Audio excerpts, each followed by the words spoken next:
let's clear up a common misconception. When most people picture Roman soldiers, they imagine men in sandals and skirts, maybe even a bit comical. But that image couldn't be further from the truth. The Roman legion wasn't just a bunch of blokes in sandals. It was the most advanced military machine of its age, a force that inspired awe and fear across the ancient world. At its peak, Rome fielded 30 legions, each nearly 5,000 strong. That's a staggering number, especially for the ancient world. That's 150,000 professional soldiers, not part-time warriors, but men who signed up for 25 years. Imagine dedicating most of your life to the legion, living and breathing discipline and duty.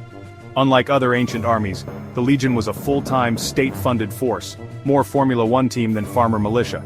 Every soldier was trained, equipped, and paid by the state, making them a true professional army. Every role, from the frontline fighter to the camp cook, was optimized for victory.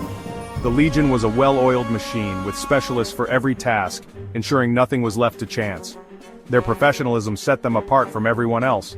Training was relentless, discipline was strict, and loyalty to Rome was absolute. Imagine feeding, paying, and moving a city-sized army across continents. Rome did it routinely. Their supply lines stretched for miles, yet they rarely faltered. Their logistics and command structure were so effective, orders flowed smoothly from general to foot soldier, even in chaos. Communication and organization were key to their success. This was organized, relentless power, not brute force. Every movement was calculated, every formation practiced to perfection. Forget the image of clumsy soldiers in togas. The Legion was a ruthless, efficient machine. Their training made them adaptable and deadly on any battlefield. They could fight, build a camp, and pave a road, all in a day's work. Their engineering skills were as legendary as their combat prowess. The Roman Legion didn't just conquer the world, it built it. Roads, forts, and cities sprang up wherever they marched, leaving a permanent mark on history. Their influence is still felt today in ways we barely notice. From architecture to law, echoes of Rome shape our modern world. In short, they were brilliant, and their legacy endures in every corner of our civilization. So what made the Legion tick? Structure. Not just any structure, but a system so well organized that it turned thousands of individuals into a single, unstoppable force. A legion wasn't just a mob, it was a hierarchy of units, cohorts, centuries, and squads. Each layer had a clear role, creating a chain of command that kept everything running smoothly, even in the chaos of battle. The cohort, about 480 men, was the main building block, 10 per legion. These cohorts could operate together or split off for separate missions, giving Roman generals unmatched flexibility. This modular design let generals send small forces to handle trouble without moving the whole army. It was like having a Swiss Army knife on the battlefield, ready for anything. Each cohort split into 6 centuries, led by centurions, the backbone of the legion. These leaders were the glue that held the ranks together. Centurions weren't aristocrats, they were battle-hardened veterans who enforced discipline and led from the front. Their experience and courage inspired loyalty and respect from their men. Below them, the century broke into contubernia, squads of 8 men who lived, marched, and fought together. These small groups shared tents, meals, and hardships, forging bonds that were unbreakable. This tight-knit bond meant you fought for the men beside you, not just for Rome. Loyalty to your squad was as strong as loyalty to the empire itself. Small unit cohesion made the Legion resilient and adaptable. When things got tough, these bonds kept the lines from breaking. Orders flowed from the top, but every level could act independently if needed. This allowed the Legion to react quickly to changing situations without waiting for new commands. The Legion could form a solid battle line or break into smaller groups to chase down enemies. No matter the challenge, they could shift tactics in an instant. This structure made them precise, flexible, and nearly unbeatable. It was a system designed for victory, refined over centuries of warfare. The Roman Legion was a masterpiece of military engineering. Every part had a purpose, every man knew his role. It was a living organism, disciplined, modular, and deadly. The sum was always greater than its parts. That's how you build an unstoppable army, one unit at a time, bound by discipline, loyalty, and a structure that could take on the world. Structure is one thing, using it is another.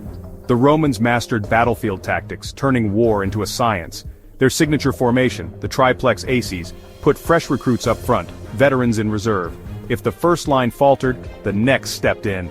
relentless pressure. Legionaries hurled pila to break enemy lines, then closed in with the gladius. They rotated ranks, keeping fighters fresh while enemies tired. Adaptability was key. They formed squares against cavalry, built siege engines on the fly, and used the testudo, an armored shield wall, to advance under fire. Discipline set them apart. In chaos they executed maneuvers while others panicked. Roman soldiers followed orders, held the line, and trusted the system. Their opponents fought like a mob. The Romans fought like professionals. It was the difference between a street brawl and a championship match. The result? Rome almost always came out on top. That's how you win a war before lunch. Let's talk gear. The Roman legionary was a walking arsenal, equipped for every situation the battlefield could throw at him. Every item he carried was the result of centuries of innovation and hard-earned experience. The scutum, a massive curved shield, covered a man from shoulder to knee and doubled as a weapon. Its size and shape let legionaries absorb blows and bash back with equal force. Locked together, these shields formed an impenetrable wall, the heart of Roman tactics. The famous testudo, or tortoise formation, could shrug off arrows and stones, letting the Romans advance under a moving fortress. Behind it, legionaries advanced as a single, unstoppable force, moving with discipline and unity that few enemies could match. The gladius, a short stabbing sword, was designed for close-quarters killing, quick, efficient, and deadly. Its compact size made it perfect for the tight ranks of Roman formations. In the press of battle, a Roman could stab twice before a barbarian finished a swing. This speed and precision gave them a lethal edge in the chaos of melee combat. The pilum, their javelin, was a stroke of genius. It bent on impact, making enemy shields useless and preventing it from being thrown back. This clever design disrupted enemy lines before the real fight even began. This left foes exposed just as the Romans closed in, forcing them to fight without the protection they relied on. Every piece of equipment was engineered for offense and defense, blending protection with the ability to strike back hard. The psychological impact was huge. Enemies wore themselves out on the shield wall, only to be overwhelmed when the Romans advanced. The sight of the relentless Roman line was enough to break the will of many opponents. Roman kit wasn't just about protection, it was about dominating the battlefield, both physically and mentally. Their weapons and armor were as much about breaking morale as breaking bodies.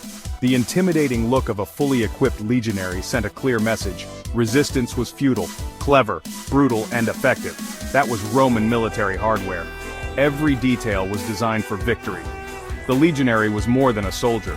He was a weapon system, the ultimate product of Roman military engineering. That's how Rome dominated. With this military machine, Rome didn't just win battles, it built an empire. From a small city-state, Rome expanded to control the Mediterranean and beyond. Their conquests were no accident, they were the result of relentless, organized warfare. The Punic Wars saw Rome build a navy from scratch and defeat Carthage. Caesar's conquest of Gaul was a brutal, systematic campaign that reshaped Europe. Wherever there was a border, the legions pushed it outward.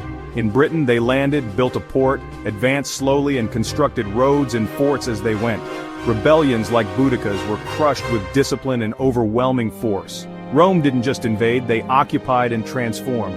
War fueled the economy and politics. Generals became power brokers. The legions were the engine of empire, feeding Rome with new lands and resources. They turned a republic into a superpower. The shadow of their standards stretched across the ancient world.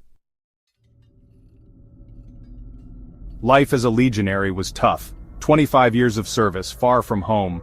Daily life meant grueling marches, up to 20 miles with 60 pounds of gear. At day's end, you built a fortified camp, ditch, rampart, palisade, every single night.